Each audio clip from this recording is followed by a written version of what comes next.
Laura, Macarena, Natalia, Paulina. Sí, aquí. ¿Están todos por ahí? Súper. Gracias, Natalia.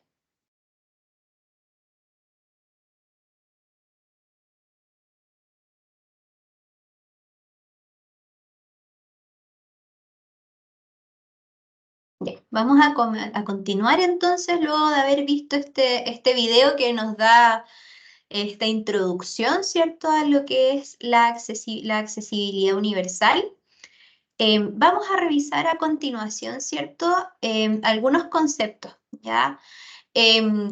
Para que una empresa garantice la accesibilidad en los entornos es importante poder considerar una serie de aspectos y tomar medidas específicas, ¿cierto?, para poder adaptarlos a las necesidades de todas las personas, ya incluidas aquellas personas con discapacidad. Y aquí hay algunas consideraciones para cada uno de estos entornos, ¿cierto? Los vamos a revisar en detalle uno a uno. Respecto de los pasillos y vías de circulación peatonal, sistemas braille, ascensores, estacionamiento, puertas y rampas también, baños, espacios, ¿cierto?, de casino, comedores, escritorios y estaciones de trabajo, y también sistemas de seguridad y sistemas de emergencia. ¿Ya? Y vamos a partir entonces por el primero, que tiene que ver con las vías de circulación, ¿cierto?, y pasillos. Y aquí es importante entender que las vías de circulación, ¿cierto?, entre las distintas edificaciones tienen que estar demarcadas, ¿cierto?, deben estar claramente definidas, utilizando un color y una textura diferente al resto de los entornos, ¿ya? Los trazados deben ser preferiblemente rectos, ¿ya? Es decir, que evitemos las curvas, ¿ya? Los espacios también tienen que ser lo suficientemente amplios, ¿ya? Para poder permitir, por ejemplo, el paso de una persona que utilice silla de ruedas u otro dispositivo, ¿cierto?, de asistencia de movilidad o ayuda técnica. Por lo tanto, tienen que estar libres de obstáculos, ¿sí?, y contar con una superficie que esté firme, que esté nivelada, para poder facilitar el desplazamiento de la persona, ¿ya? Ancho mínimo de 1,5 metros, ¿cierto?, ya que esto permite el paso simultáneo de 2 personas a la vez, o también de un usuario de silla de ruedas o usuario que esté utilizando bastones, ¿cierto?, u otra ayuda técnica, tal como lo habíamos mencionado. Luego tenemos el sistema braille. Está mal escrito. Ah, no, está bien, no hay doble L. El sistema braille. Es importante que se puedan instalar placas, ¿ya?, con sistema y contexto braille en lugares estratégicos. Por ejemplo, puertas, en señalizaciones, ¿cierto? Por ejemplo, dónde está ubicado el baño, hacia qué dirección, paneles de información, ¿ya? Para que las personas con discapacidad visual puedan acceder a la información de manera independiente, de manera autónoma, ¿ya? Y aquí hay 2 ejemplos de cómo se han implementado los sistemas braille, por ejemplo, en los ascensores, ¿ya? Y aquí ustedes se van a preguntar cuál es la diferencia y por qué uno es correcto y el otro no es correcto. ¿Alguna idea de por qué uno es correcto y el otro no? Porque ambos tienen braille y están cercanos al número. ¿Por qué podría ser?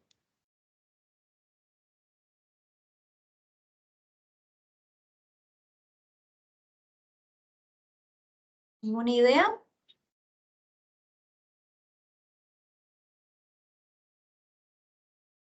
¿No? Bueno, aquí en la primera imagen, la imagen de arriba que tiene una X en el costado, esta X roja, los botones, si se fijan, tienen el número, ¿ya? Y el braille en el mismo botón. Y en la imagen de abajo está el botón con el número y en el costado está el braille. ¿Y por qué se utiliza esto? Porque es lo correcto, porque las personas que utilizan este sistema deben tocar, ¿cierto?, pero además deben ejercer una leve presión, ¿ya?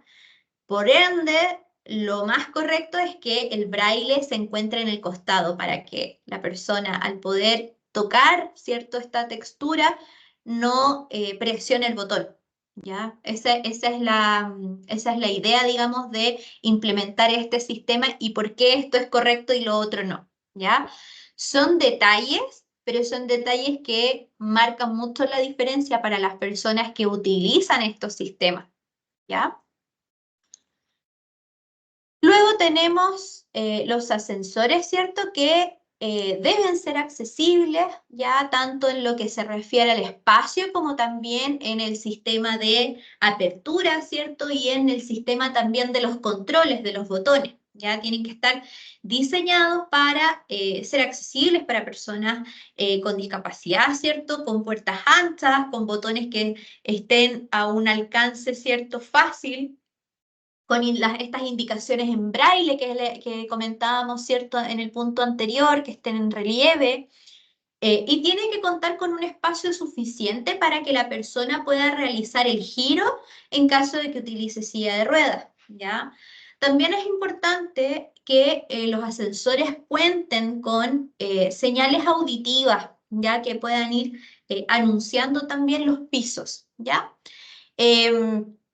Entonces, tal como indica aquí, tiene que tener capacidad, ¿cierto? Al menos para 6 personas.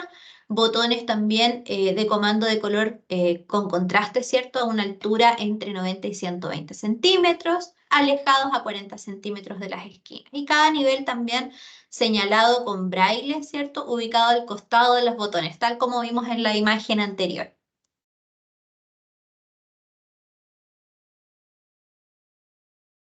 Luego tenemos los estacionamientos, ¿ya? Los estacionamientos tienen que ubicarse, ¿cierto?, tan cerca como sea posible a los accesos o vías de circulación peatonal y sus dimensiones, ¿cierto?, deben tener el tamaño adecuado, ¿cierto?, que son de 360 centímetros de ancho por 5 metros de largo, ¿ya? Tienen que estar señalizados, ¿cierto?, de manera adecuada, tienen que contar justamente con espacios reservados y que estén claramente identificados para las personas. Luego tenemos las puertas, rampas y baños. Las puertas de entrada y las puertas también interiores tienen que requerir poca fuerza para abrirse y tienen que permitir también el tiempo y el espacio suficiente para el paso de una persona usuaria de silla de ruedas antes de cerrarse. ¿Ya? Preferiblemente la apertura tiene que ser automática. ¿Ya? Y la segunda mejor opción es una puerta para tirar y empujar. ¿Ya? Em, Siempre tienen que tener en consideración los 7 principios del diseño universal, ¿ya? Recuerdan el principio que debe ser, ¿cómo se llama? Em, que tiene que requerir de bajo esfuerzo físico, ¿ya? Esto aplica justamente a ello, y creo que el ejemplo que les di tenía que ver también con las puertas estas que se abren y se cierran automáticamente, ¿ya? Em, Las rampas también, importante, que deben tener este ancho de 90 centímetros, ¿cierto? Y que tienen que tener una pendiente suave, ya que no supere el 8%. Tiene que contar también con barandas laterales, ¿ya? Para poder garantizar la seguridad de la persona, ¿ya? Durante toda la extensión de la rampa. También lo que nos indica aquí respecto de los baños. Los baños también deben ser accesibles con inodoros y lavamanos en alturas adecuadas, con barras de apoyo, barras de sujeción y con espacio suficiente también para la movilidad de una silla de ruedas. ¿Ya? Tal como indica aquí, el espacio libre debe ser de 1,5 metros de diámetro mínimo. ¿Ya? Em, También considerando 0 a 70 centímetros de altura, ¿cierto? La altura del inodoro tiene que ser entre 46 y 48 centímetros. Contar con estas barras de apoyo que estén ubicadas según las características del baño y según la normativa también, ¿ya? El lavamanos también a una altura adecuada de 75 centímetros y no debe contar con con pedestal ni tampoco con vanitorio. Respecto de los casinos y los comedores, deben contar con rutas de acceso que estén claramente marcadas, que estén libres de obstáculos, ¿ya? Las mesas, ¿cierto? Tienen que ser accesibles para personas que utilicen silla de ruedas, con espacio suficiente para que la persona pueda aproximarse, ¿cierto? A la mesa, ¿ya? Em, los pasillos, ¿cierto? De 1 metro de ancho, alturas de mesa entre 75 y 80 centímetros de alto, ¿cierto? Con un espacio inferior de 70 centímetros. ¿Sí? Para los mostradores también de autoservicio, ya en muchas empresas los tienen, importante también considerar la altura mínima que se exige. ¿Sí? Respecto de los escritorios y las estaciones de trabajo, en la mayoría de los casos, las adaptaciones para un puesto de trabajo de este tipo, ¿cierto? Son simples, ¿ya? Y son también de muy fácil ejecución. Por lo tanto, es conveniente poder ir incorporando adaptaciones, siempre tomando en cuenta las opiniones y las necesidades de cada persona, ¿ya? Una mesa, ¿cierto? Escritorio con esta posibilidad de ajustar la altura, cajoneras, o estos muebles que sean móviles, elementos ajustables para ubicar las partes del computador, sistemas modulares para el puesto de trabajo, etc. Ya, todos estos elementos son súper comunes en el uso, ¿cierto? A todas las personas y son también muy adaptables según la necesidad de cada persona, ¿ya? Otro punto importante es que también se recomienda poder ubicar los puestos de trabajo también en zonas cercanas a las áreas más utilizadas, ¿cierto?, de uso común, con el objetivo de poder minimizar también los recorridos, ¿ya? Por ejemplo, el baño, ya que se encuentre cercano, ¿ya? La altura de los escritorios es determinante también para poder hacer el uso de este escritorio para una persona que utilice silla de ruedas. Lo mismo que en los comedores, es importante que la persona con la silla puedan aproximarse a este escritorio, ¿ya? Eh, y con ello, la altura correcta de este escritorio lo va a permitir, ¿ya? Y también va a poder permitir el correcto alcance de todos los elementos que se necesitan para desempeñar el trabajo, ¿ya? Em, los diseños actuales de los escritorios son bastante universales y son bien flexibles en el uso, respetando, ¿cierto?, estas premisas del diseño universal. Y se pueden ir ajustando, ¿cierto?, las alturas, los espacios y la ubicación de los distintos elementos. Y por otra parte tenemos los sistemas de seguridad y los sistemas de emergencia, ¿ya? Ante alguna catástrofe o algún accidente que requiera de una evacuación, ¿cierto?, de emergencia, las personas con discapacidad siempre están en una situación de mayor desventaja, ¿sí?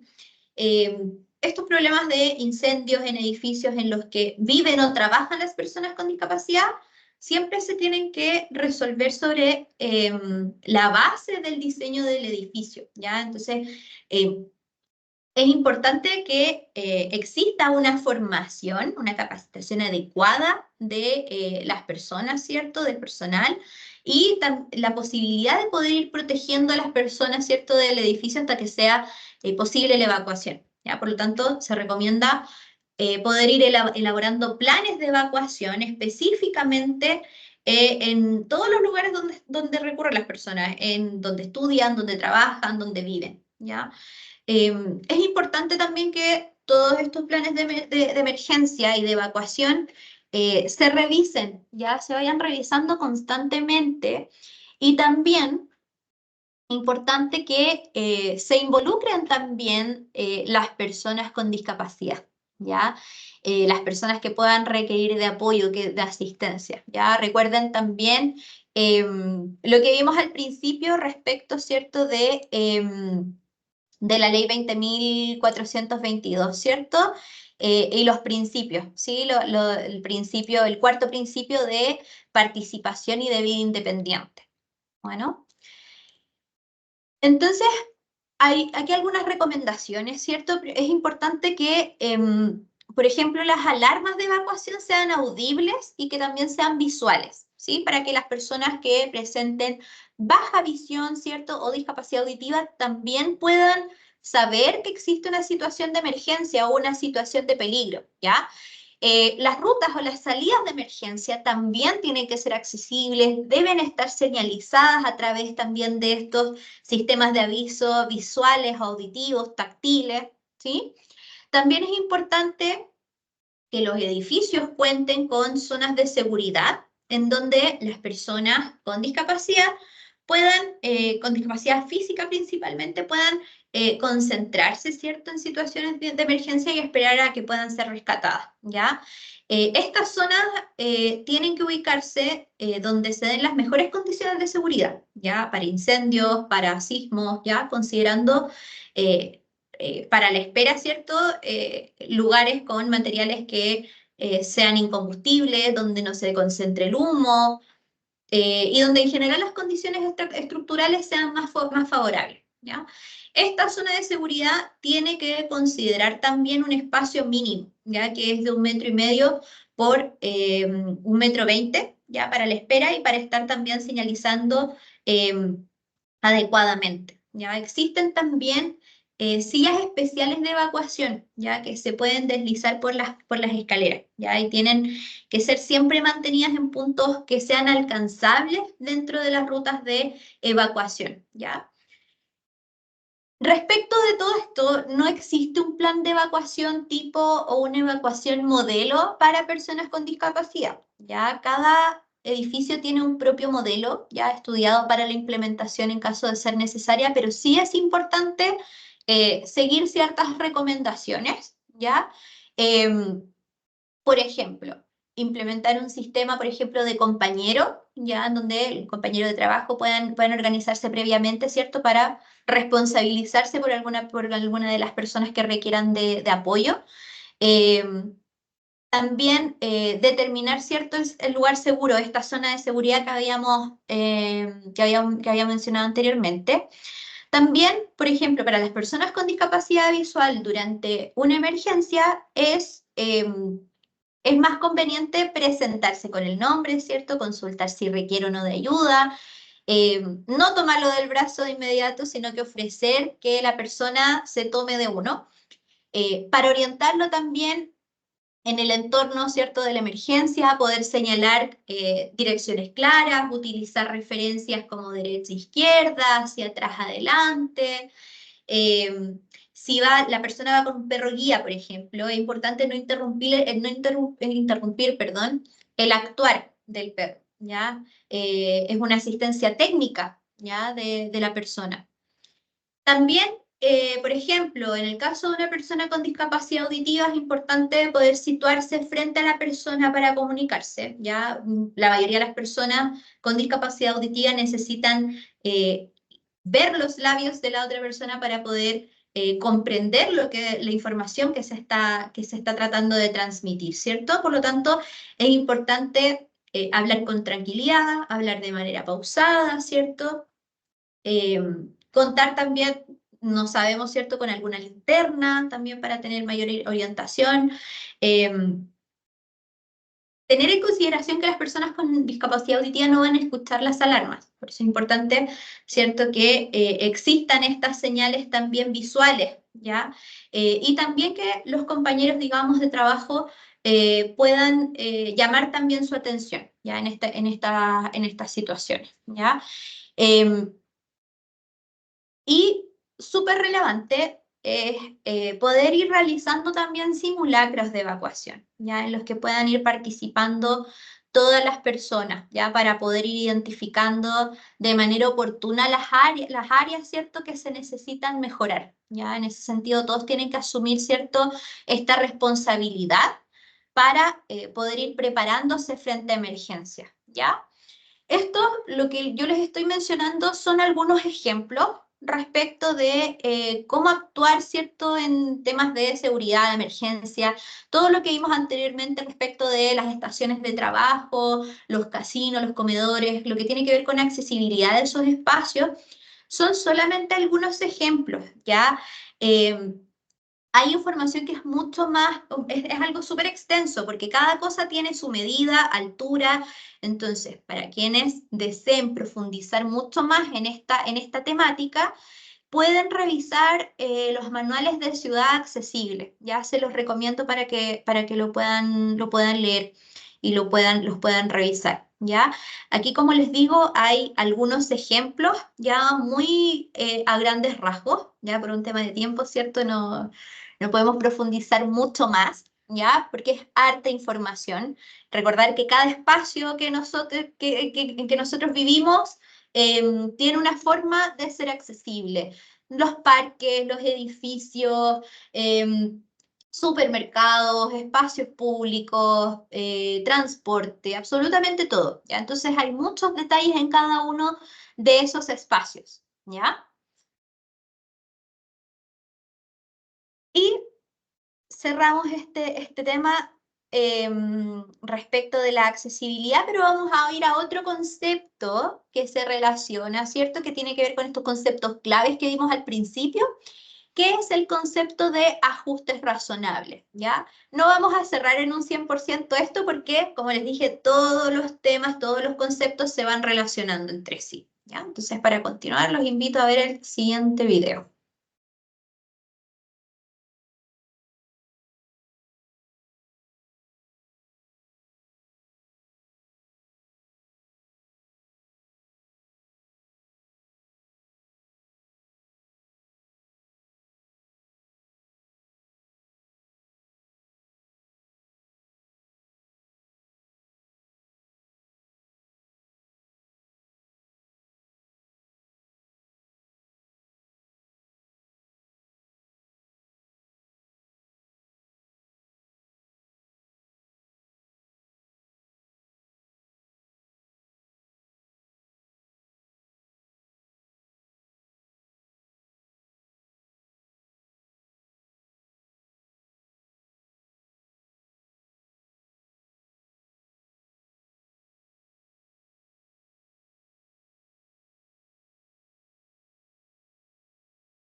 Súper. Ya habíamos revisado el concepto de ajustes razonables, ¿cierto? Y este video también nos ejemplifica un poco más respecto de este concepto, ¿ya? Entonces, los ajustes razonables los vamos a entender siempre como estas modificaciones, ¿cierto? Y adaptaciones que sean necesarias, que sean adecuadas, ¿cierto? Para poder garantizar la participación de las personas con discapacidad, ¿cierto? En igualdad de condiciones que los demás, ¿ya? Y que también sabemos que no deben suponer una carga desproporcionada a la organización, ¿ya? Y todos estos ajustes y estas adaptaciones deben realizarse cuando se requieran, ¿ya? Y que sean particulares para cada caso, ¿ya? La accesibilidad, el diseño universal es para todos, ¿ya? Para todos y todas. Los ajustes razonables son para cada persona según su requerimiento particular, ¿ya?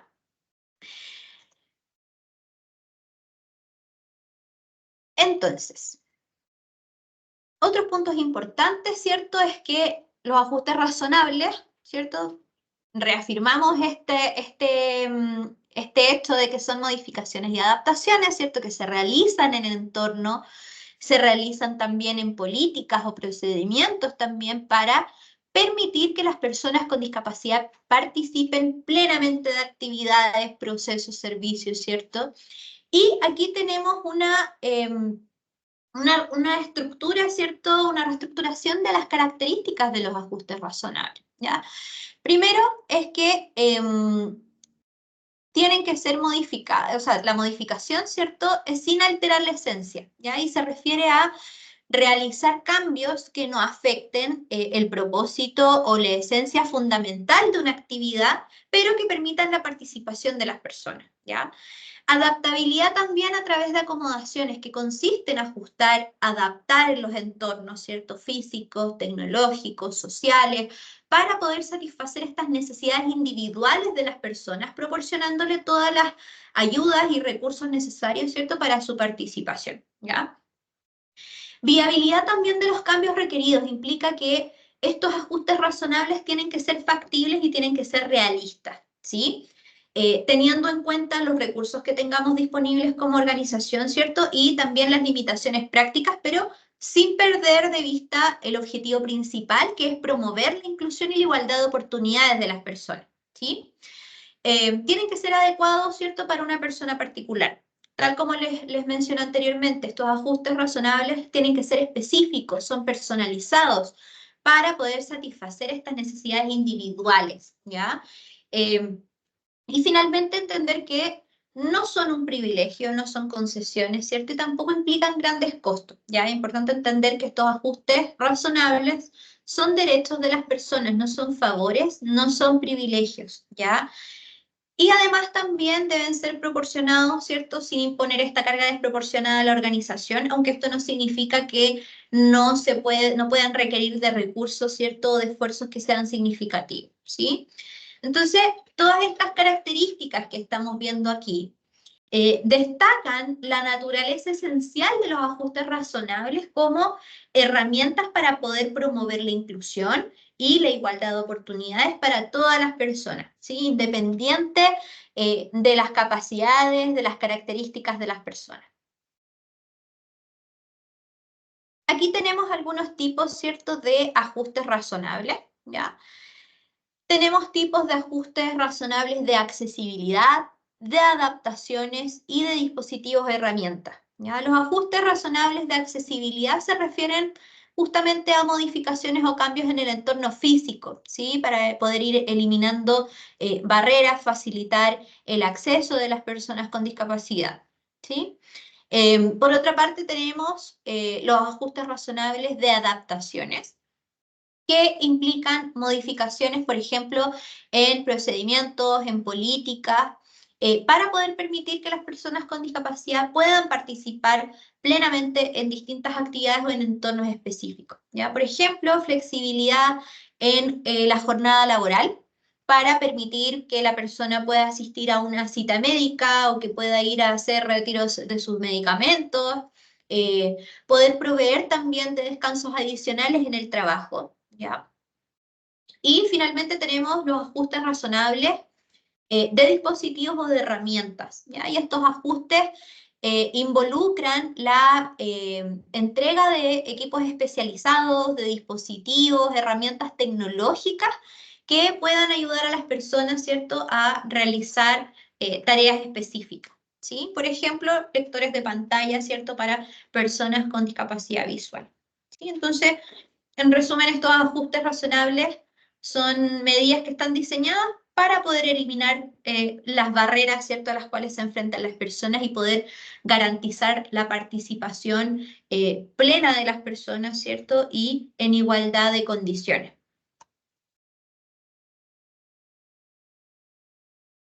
Y respecto de accesibilidad y ajustes razonables, ¿cierto?, que son conceptos que se relacionan, tenemos aquí distintos tipos, ¿cierto?, de accesibilidad, ¿cierto? Anteriormente también pudimos ver algunos, ¿cierto?, que tenemos aquí, por ejemplo, la accesibilidad física, ¿cierto?, que apunta a esta eliminación de barreras físicas en el entorno construido, ¿ya? Tenemos la accesibilidad de la información y de la comunicación que apunta, ¿cierto?, a que la información y la comunicación sea accesible para todas las personas, incluyendo aquellas personas que tengan discapacidad visual, auditiva, cognitiva, ¿cierto? Y esto puede incluir la utilización de formatos alternativos de información, por ejemplo, el braille, texto, textos ampliados, ¿cierto? Intérprete de lengua de señas, subtítulos en los videos, descripciones de imágenes y otros medios también para asegurar que la información sea accesible, comprensible y que sea utilizable para todos, ¿sí? Accesibilidad cognitiva. También este tipo de accesibilidad, ¿cierto? Se refiere a esta adaptación, ¿cierto? En distintos entornos, productos, servicios, ¿cierto? Comunicación, para hacerlos mucho más comprensibles, ¿ya?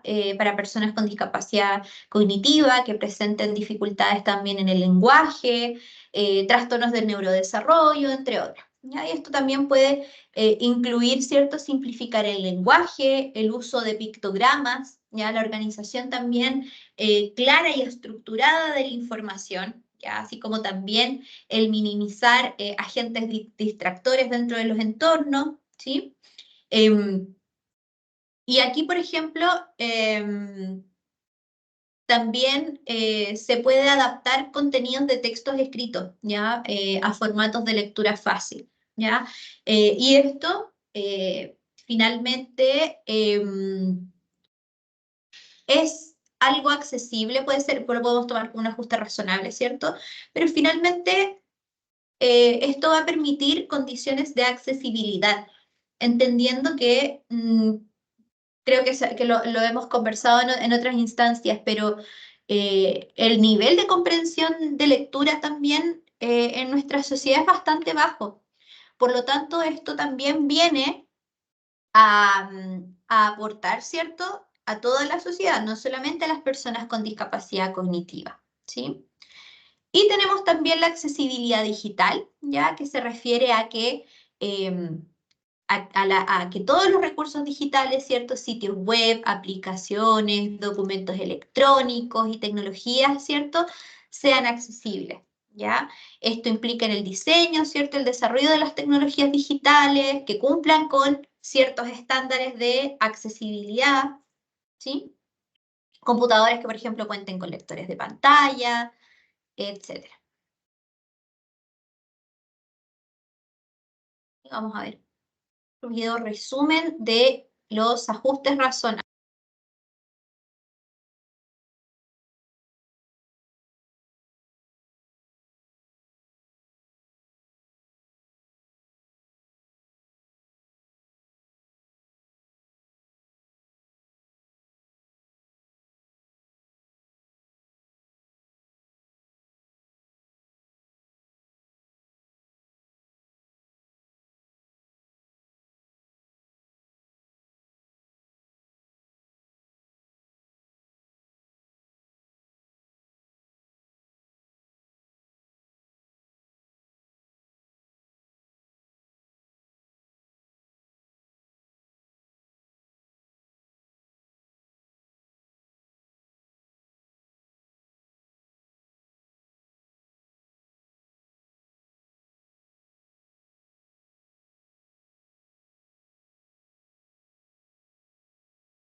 Súper. No sé si es que alguien quisiera compartir alguna experiencia, por ejemplo, de implementación de ajustes razonables en la organización, dado el ingreso quizás de una persona con discapacidad. Si dentro de lo que hemos conversado les hace sentido algún tipo de ajuste que hayan implementado.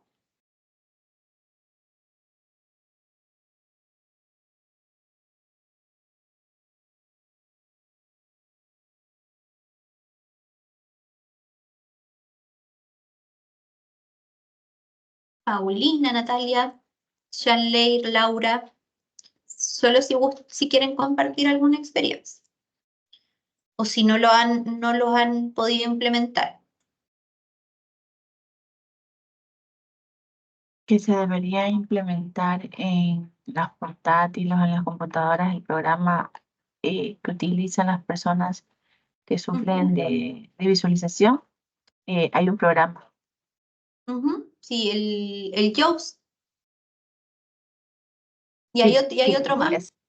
Ujú. Súper.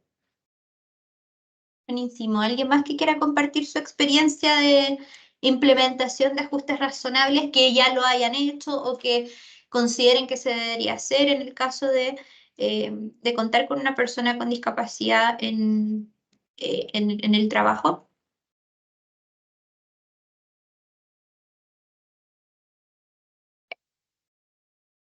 Ya, a continuación sí voy a necesitar de su participación, chicas. Les voy a dejar un video, ya lo voy a pasar varias veces. La idea es que puedan poner mucha atención al video y que puedan ir identificando barreras en el entorno, ya en base a todo lo que hemos visto en este módulo, ya. Poniendo mayor foco en barreras a nivel físico, visual y cognitivo. Hay cosas que ustedes también pueden inferir, ya puede que no aparezcan en el video, pero podrían decir, ah, mira, esto quizás falta, no lo sabemos, pero podría ser, ¿ya? Para que pongan mucha atención en el siguiente video. Ya es más que nada ver, si no escuchan no hay problema porque es como una música de ambiente, pero lo importante es que puedan ir visualizando y hagan un listado de barreras a nivel físico, barreras a nivel visual y a nivel cognitivo para que lo revisemos posteriormente. ¿Ya?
Chicas, le voy a poner una última vez el video, y ahí compartimos las respuestas.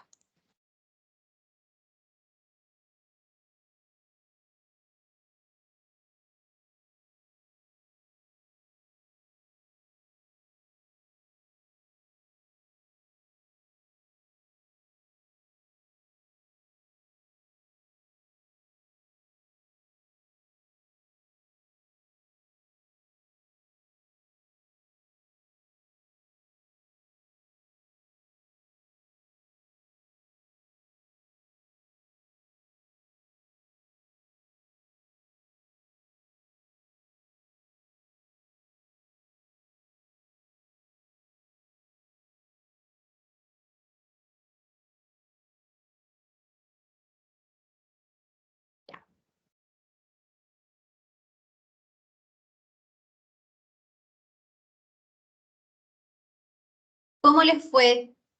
¿Pudieron identificar barreras? Vamos primero con las barreras físicas. ¿Qué es lo que pudieron identificar?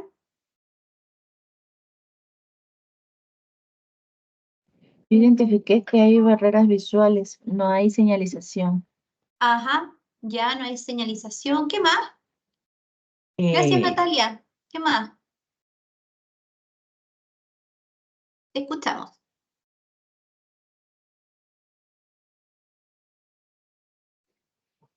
Ruth, yo vi algunas barreras físicas como bien identificables, como por ejemplo que los espacios eran muy reducidos en la cafetería, digamos como pensando en el espacio entre mesas, había un espacio bastante reducido.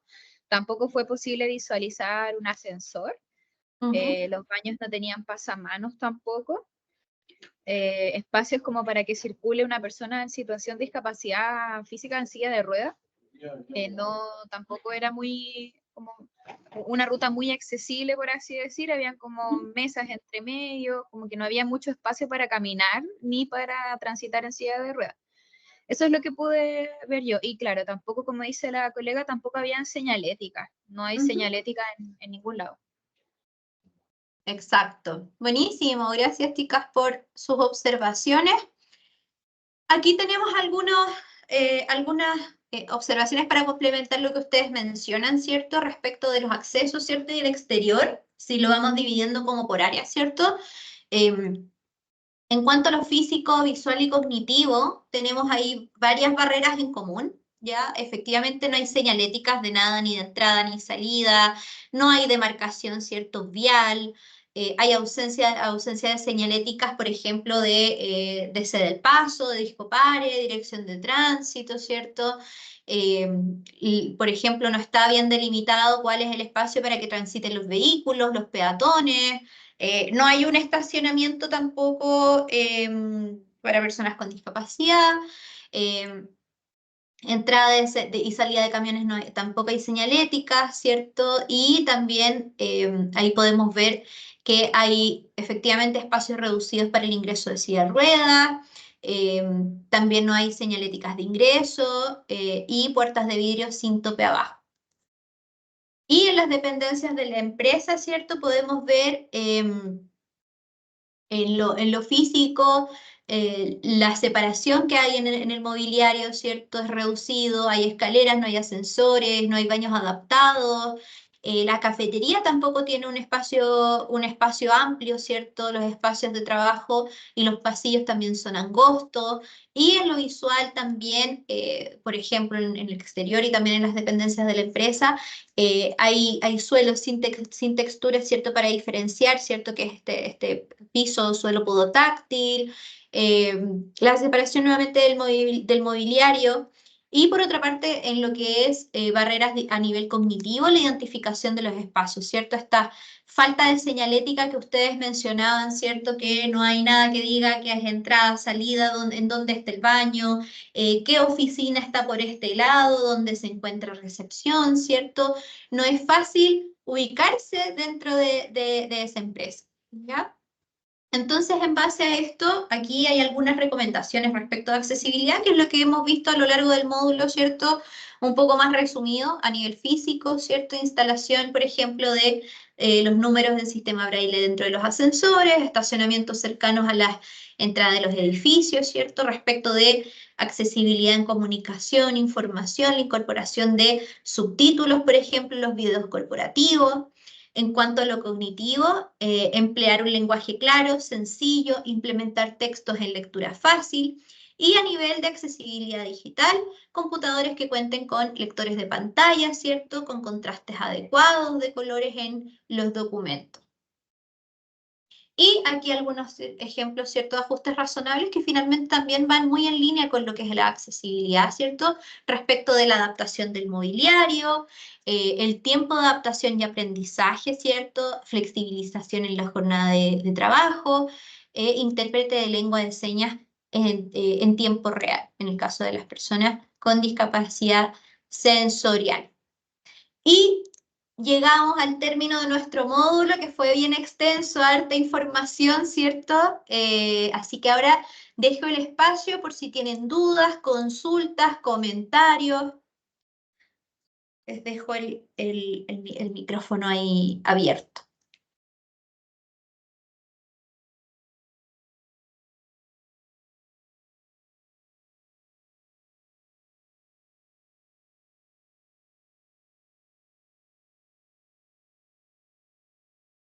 Ruth, si no tienen preguntas, me gustaría hacerles un recordatorio a los participantes y decirles que hoy día, durante la tarde, se les enviará el control respectivo a los módulos 1, 2, 3 y 4 para que estén atentos en su correo. No tiene nota el control, más es el objetivo que puedan reforzar sus conocimientos y poder ir también ahí profundizando en ello. Y si tienen alguna duda, pueden hacerlo, hacernos llegar a programasenadis@descubre.cl sus dudas. El control, para responderlos, una semana de plazo, para que después puedan hacer los módulos siguientes tranquilamente. Eso. Súper, gracias Fernanda. Estaríamos entonces en el módulo de hoy. No sé si es que hay dudas, chicas, consultas. Igual este módulo nos van a enviar al correo, ¿verdad? Sí, se envía la información, Fernanda. ¿Cómo es el proceso en cuándo se envía la información y el video de la clase Perdón, que grabada? escuché súper mal. ¿Cuál fue la pregunta? ¿Se envía el contenido, video? ¿Cómo es el proceso, Fernanda? ¿Si me El, puedes ayudar con eso? de acá del módulo de hoy día. De este módulo, sí. Sí, mandamos la grabación del módulo a sus correos. Todo llega a los correos de ustedes, que está registrado en el programa. Está grabada la sesión, nosotros lo traspasamos a YouTube y se los mandamos después como en su correo para que lo puedan revisar tranquilamente. Igual que las otras clases. Ok, gracias. Súper. Ya, entonces estaríamos por hoy, chicas. Les agradezco por la atención, por su participación. Espero que este módulo haya sido muy provechoso para ustedes. Cualquier duda nos pueden hacer llegar sus dudas también a través del correo, a través del correo de programa Senadis. ¿Ya? Así que tengan una excelente tarde y nos vemos el viernes, módulo 6. ¿Ya? Que estén muy bien. Chao, chao. Gracias, hasta luego. Gracias. Chao, hasta luego. Chao, chao. Gracias.